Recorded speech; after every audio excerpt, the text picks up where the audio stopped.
Have you ever seen Trump get roasted so hard he practically short-circuited on live television? Well, buckle up, because Bill Burr just annihilated him, no mercy, no filter, just a full-blown comedic beatdown. Burr went in hard, calling Trump a toddler with nuclear codes and shredding his business skills so badly you'd think he declared bankruptcy. Again, and Trump, oh, he did not take it well. Full-on tantrum, tiny fingers, probably smashing his phone like a kid denied his Happy Meal. But here's the real kicker, what was the one joke that sent him over the edge? And how did he fire back? Trust me, you do not want to miss this meltdown. Now imagine this, a live television show, a comedian with zero chill, and a former president who has the thinnest skin known to mankind. That's the recipe for absolute chaos. Burr strutted onto that stage with the confidence of a man who had nothing to lose and a whole lot of jokes to dish out. The crowd, they were on the edge of their seats, wondering if they were about to witness a legendary comedy moment or a full-scale Trump meltdown. Spoiler alert, they got both. I'll be honest with you, I can't believe Trump didn't win this thing like 4 months ago. You know? I know that's weird for younger people to hear, but like when I was a kid, if you were running for president and you got shot and you didn't die, that was the end of the election. How about the real estate agent that speaks through her nose? Oh, there's a point. This is so difficult. It's like they overlap. I just can't make up my mind. There was nothing you could say, right? Everybody would just be like, this guy's the man. He is the king. I don't know. I'll be honest with you. I think the number one reason like Trump survived is all those herky-jerky movements that he does. Liberals are so stupid the way that they handle Trump. What do you mean? You should shut up. And then that was it. He was on the casino circuit, and then you idiot liberals wrote him twist again when you indicted him. And now he's a martyr. He's a narcissist. Neutral energy. Yeah. You think he'd go away? You know what I think he was? I think he was a one-hit wonder. Right? He wrote the twist. It's going to be great for comedy. He's coming back. This stupid election is finally over. It took forever. Like, you know? Yeah.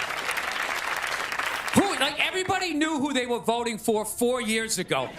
And then they just drag you through a year and a half of this. This year, you're not going to get a visit from Santa, but you are going to get a visit from the Secret Service.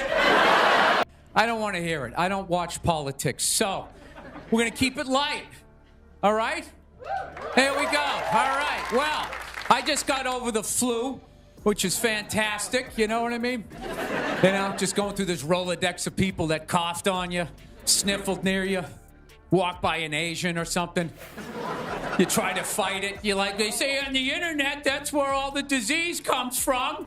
The whole flight, I'm sitting there looking at his dirty Jesus feet. And all I'm thinking is the next pandemic is growing in the bottom of his feet. And all I'm going to be is the next, patient number 2. Whatever the next disease is, And it all started with a single devastating one-liner. Burr took one look at Trump's infamous hairstyle. The one that defies both gravity and logic and delivered a zinger so brutal it might as well have been a finishing move. He compared it to a dead squirrel glued to a balloon. Let that visual sink in. We've heard comparisons before cotton candy. A feral toupee on a run, but this one had the audience in tears. But that was just the beginning. Bill Burr wasn't there to pull punches, was there to drop bombs.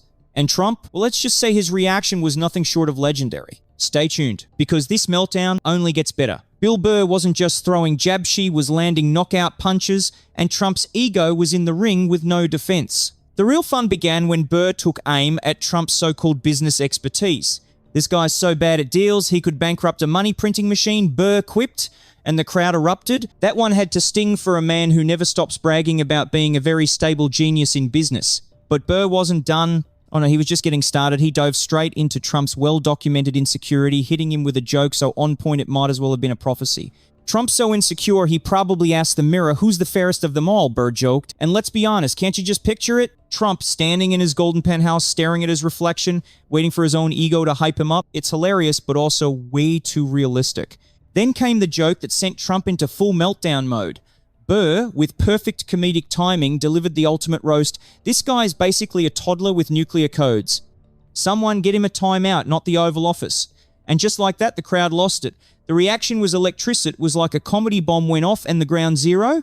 Trump's paper-thin ego. You have to give it to Burr. Taking on Trump with nothing but razor-sharp wit is no easy task. It was like a modern-day David versus Goliath, except David had a Boston accent and a serious talent for savage one-liners, while Goliath, well, let's just say he looked like an orange balloon animal with a bad attitude. And of course, Trump being Trump, he couldn't just take the hit and move on.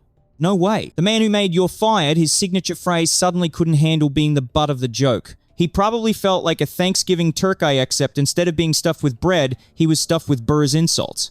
Poetic, isn't it? The king of Twitter meltdowns, the master of low-blow insults, suddenly on the receiving end and absolutely losing it. And trust me, this tantrum was just getting started. It was like watching a schoolyard bully finally get a taste of his own medicine, and boy, did he not like it.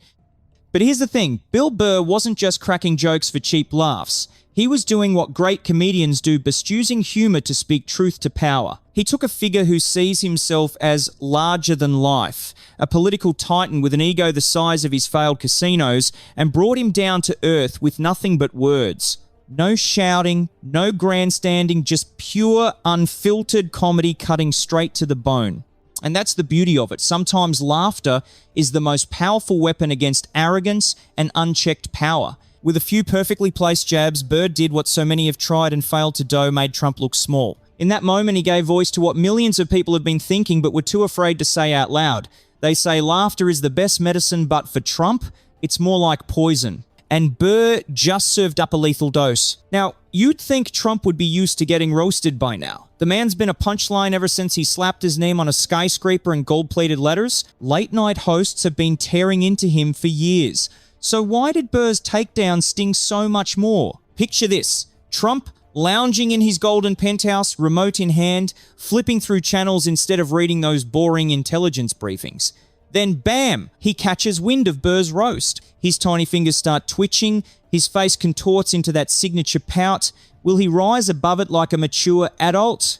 Instead, the most thin-skinned man in politics does what he does best, throws a tantrum. He grabs his phone, thumbs at the ready, and fires off a tweet storm so dramatic it could make a hurricane look like a light drizzle. And the first shot, classic Trump. Failing comedian Bill Burr thinks he's funny. Sad. Couldn't sell out a phone booth. Oh, Donnie. Really? A phone booth? Are we in the 1950s? What's next, complaining about the price of penny candy? And just like that, Trump was spiraling and the internet was about to have a field day. But Whito, it gets even better. The tweets don't stop. They just get angrier, more incoherent, and frankly, way more entertaining. Bill who? Never heard of him. Probably lives in his mum's basement. Oh, really, Trump? You've never heard of him? Yet you somehow know exactly where he supposedly lives? That's like saying you've never eaten a hamburger but you hate McDonald's? It doesn't quite add up. And just when you think the meltdown can't get any worse, boom.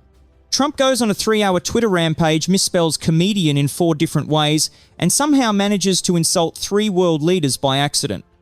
It's like watching a toddler have a full-blown tantrum in a china shop, except, this particular toddler has access to nuclear codes. But here's where it gets really interesting. Trump's reaction to being roasted might actually be the key to understanding his entire presidency. Think about it. The guy cannot take a joke. He's more fragile than a snowflake in a heat wave, and that's exactly why Burr's takedown hit him so hard. Most comedians go for the easy shots, the hair, the spray tan, the tiny hands, but Burr, he went straight for the jugular. He didn't just poke fun at Trump's appearance, he ripped into his insecurities, his incompetence, his childishness. And he did it all with that signature smirk that said, come on, we all know this is true. That's the real secret weapon here, comedy mixed with truth. It's like kryptonite to Trump's Superman complex. Because deep down, behind all the bravado, the bluster, and the caps lock tweets, Trump knows Burr is right. And that's what really gets under his skin. But here's the real kicker. Most people think Trump hates all comedians. But the truth? Oh, it's way funnier than that. Trump doesn't just hate comedians, she actually admires them. He wants their power. Did you know he once hosted Saturday Night Live? Yeah, that actually happened. It's like finding out Darth Vader used to do stand-up comedy. The truth is, Trump has a love-hate relationship with jokes. He wants to be in on them, but he cannot stand being the punchline. And that, folks, is his biggest weakness. It's almost like Trump is allergic to self-deprecation. Can you imagine him ever laughing at himself? Yeah, about as easily as you can imagine him willingly sharing his tax returns. So, What's the takeaway here? Simple. Sometimes the most powerful weapon against a bully isn't brute force, it's a perfectly timed joke. Burr proved that with nothing but words, you can puncture even the biggest, most inflated ego. It's like watching David take down Goliath, except instead of a slingshot, he used a whoopee cushion. And let's be real, politicians seem to get away with everything these days, sometimes literally. So when someone like Bill Burr steps up and actually holds their feet to the fire, it's a breath of fresh air. He's like that class clown who isn't afraid to call out the teacher for playing favorites, except this time, the teacher happens to be one of the most powerful men in the world.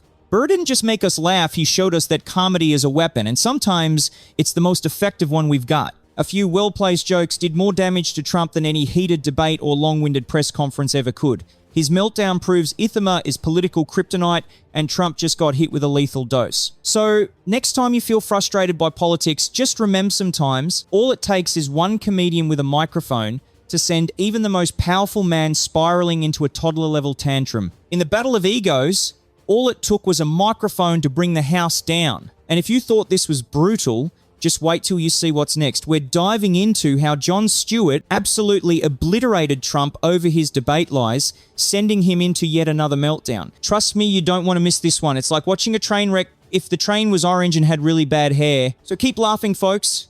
It might just be our secret weapon against all the insanity in politics. Because if we can't beat them with facts, we might as well beat them with punchlines. And who knows, maybe one day we'll look back at all this and laugh. Don't forget to like, subscribe, and hit that notification bell so you never miss a video.